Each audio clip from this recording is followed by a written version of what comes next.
gente vai finalizar hoje a etapa 1 desse nosso projeto e a gente vai, aqui ter um programa de estudo, desenhar um pouco melhor a nossa estratégia para passar de primeira na CPA 20, tá? Lembrando que o conteúdo da etapa 2, que é a etapa que vem a seguir, vai ser realmente o conteúdo que a gente precisa para passar na CPA 20, que também é muito mais do que é preciso para quem quer fazer a CPA 10 e também tem ali a grande parte da matéria necessária para passar na prova da Ancord, beleza? Mas o nosso alvo, o nosso target vai ser a CPA 20. Então, já que a gente vai estudar para essa prova, a gente precisa entender como que ela é construída, né? O que a gente vai encarar, o que a gente vai estudar. Beleza, então vamos lá.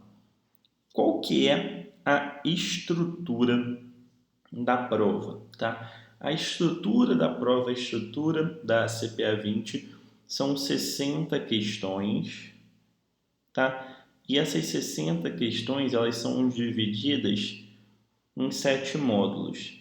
Então, nesses 7 módulos, que a gente vai dar uma olhada em todos, é onde está a questão do conteúdo, tá? O que a gente precisa estudar. Então, é aqui que vai estar a nossa etapa 2, tá bom? A gente precisa ter pelo menos 70% de acerto para conseguir a aprovação, que representa 42 questões. Então, a gente pode errar 18, vamos pensar assim. Então, a gente tem que acertar 42, pode errar no máximo 18 questões. E é importante a gente ter esse número na mente para a gente poder encaixar talvez num módulo que a gente não seja tão bom e tudo mais. Então, é simplesmente isso. Vamos agora conhecer cada um dos módulos, que é esse que a gente vai ver a matéria, o que a gente vai estudar. E aqui eu já adianto que quem estudou para o concurso do Banco do Brasil, quem fez a prova BB, já vai ter muita matéria que você já vai ter um conhecimento interessante. Então, vem comigo. Módulo 1. O módulo 1, ele vai apresentar de 3 a 6 questões, então é um módulo curto, e ele fala sobre o Sistema Financeiro Nacional. Então a gente vai estudar a composição do SFN, conceito de banco múltiplo, diferença entre CTVM e DTVM e a divisão dos investidores. Quem é um investidor qualificado, quem é um investidor... Opa, aqui está errado. Investidor profissional, tá aqui, investidor profissional, e quem são os investidores não residentes. Tá? Aqui quem estudou para a prova BB já tem uma noção boa, de composição do SFN, mas aqui a gente vai ver de uma forma um pouquinho mais aprofundada. Beleza? Módulo 1 é o módulo mais tranquilo e a gente tende a buscar aqui 100%, tá? 100% das questões. Quanto mais questões tiver, se a nossa prova vier com 6 questõezinhas, é o ideal, tá? Isso daí é sortido. Tem gente que vai pegar só 3, tem gente que vai pegar 6 questões. Módulo 2. O módulo 2 ele vai falar sobre compliance, ética e perfil do investidor. Tá? Compliance é fazer as coisas de forma correta. Esse módulo ele é um módulo um pouco mais robusto. Tá? Ele tem de 9 a 15 questões.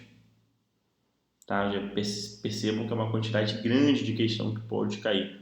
Tá? A gente pode pegar quase que um quarto da prova só de compliance, ética e perfil do investidor.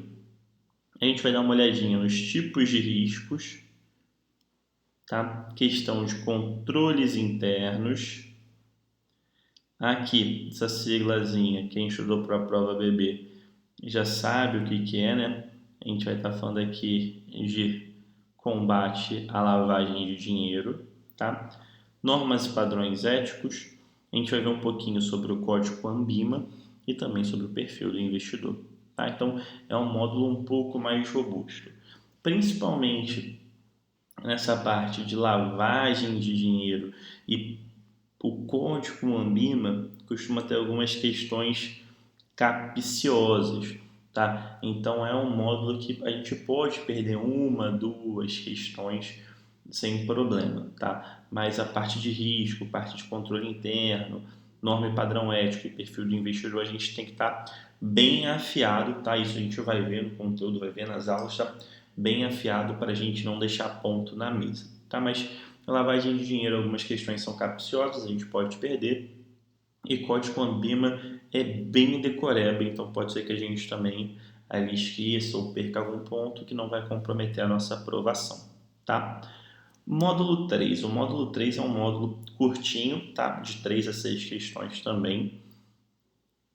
Não tem um peso tão grande para a prova, mas é um conteúdo bem denso, né? Ele fala sobre o Copom, né? Que é quem, né, o Banco Central, através do Copom, define a taxa Selic. Vai falar muito de política monetária, política cambial, diferença de juros nominal para juros real, taxa livre de risco.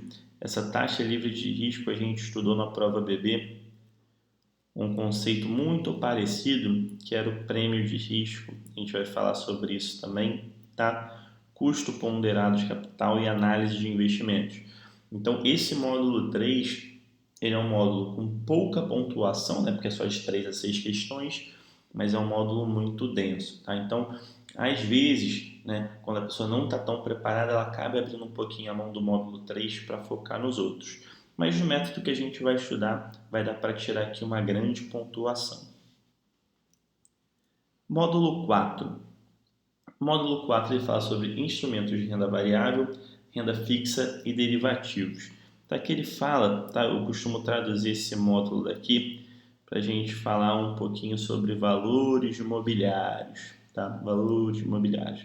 Então a gente vai falar de ação, a gente vai falar de COI, a gente vai falar de derivativos, de investimentos em renda fixa, tá? Mas aqui principalmente debênture, CRA, CRITA, a gente vai ver tudo isso, tá? Se eu estou falando aqui alguma coisa muito estranha para vocês, fiquem tranquilos que a gente vai ver isso tudo no módulo 2, na etapa 2.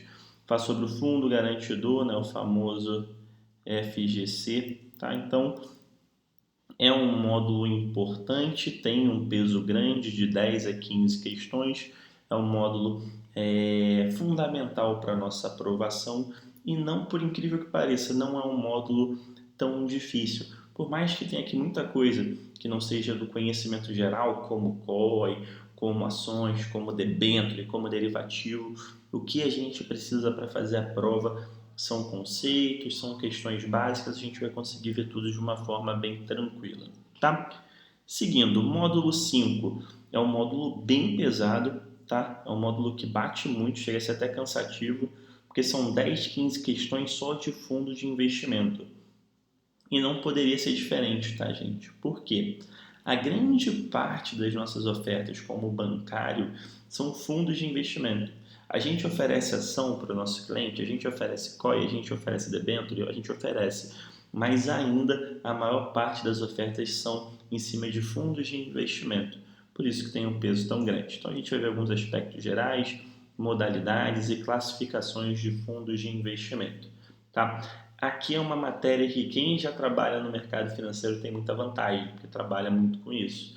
Mas vocês têm a vantagem, né? Eu trabalho no mercado financeiro, eu vou pegar todo o meu conhecimento nessa área e trazer de uma forma bem simples para vocês. Então, é um módulo que muita gente tem dificuldade, né? Quem não trabalha no mercado financeiro tem dificuldade e você já vai entrar aí na frente, né? Porque é uma parte que eu vou dar o conhecimento bem mastigado para vocês, para a gente buscar aqui praticamente gabaritar esse módulo 5. Módulo 6 é um módulo pequeno de 3 a 6 questões e é um módulozinho aí que quem estudou para a prova BB já deve ter até ficado arrepiado. A gente vai falar de previdência, tá? Principalmente da diferença entre PGBL, VGBL, questão de regime de tributação, se é progressivo, regressivo e portabilidade, tá?